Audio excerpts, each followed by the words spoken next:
everyone, my name is Nijani and I'm going to show you guys how to braid twine to make a rope. I don't have twine, I couldn't get any old twine, but I do have it's sort of like leather, but it's still like the same process. But I lived on a ranch, so I found myself in situations where I needed to make like rope to hold something down or to, just like put something together just to, have rope. But I think knowing how to make a rope or like braid rope together can be a really good survival instinct, and you can use it for a lot of ways in life too, not just for like hard work and stuff like that. But twine can be found on hay bales, normally here in North Dakota. It just keeps the hay together, and then usually we just like break it off and we throw it to the side, but my family loved to reuse the twine, but I'm going to show you how to braid it in the simplest terms I can because it is kind of hard. But I'm not going to do just a regular braid, I'm going to do a four-way braid. So it's kind of the same as like a regular braid, but you just have like an extra one you have to maneuver your way through. So first, usually if you have like two long pieces of twine, they'll be like really long.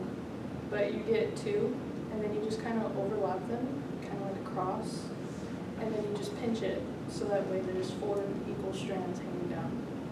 And then you just take this far left strand, you put it over the second one, and then just kind of like starting a regular braid. Then you grab the third one, put it over the second one.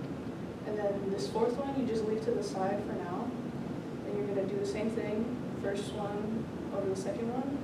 Now this fourth one is going to go behind the third one and over the second one.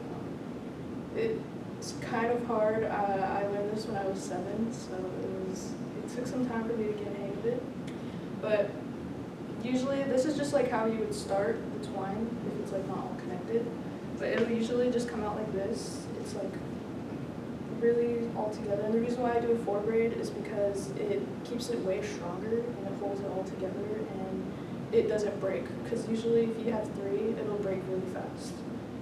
But I'm just going to show you how to just continue the braid once you got it all started. So the same thing, far left one over the second one, this third one over the second one again, and then far left one over the second one. So this fourth one, under the third one, over the second one. And then it'll kind of make its shape, kind of. And then you just keep doing that process over and over again. And then it'll make its shape all the way down. But once you get all the way down, or at least you want to leave at least probably this much on the bottom, so that way you can just make a knot at the bottom, and then it'll hold it together and it won't come out. So this is the end product when you usually get done with that. There's a little knot, and then this. And I'm gonna do it over again just because it is a little difficult to get a hand of. So the far left one over the second one. Third one over the second one again. First one over the second one. Fourth one over the third one. Or under the third one over the second one. And then it's just repeated process all the way down. My grandma, we would always, we lived on a ranch, so there was always hay, there was always twine around. My grandma would make me sit in the barn, and she'd give me a whole pile of twine, and she'd be sit there and braid all this. And I'm like, oh, okay. So just sit there and braid, and then we use it to put on horse buckets, so you can just tie it up to the trailer, and then if they pull on it or anything, it just snaps off. And so that way they're not hurting themselves or not hurting you in the process.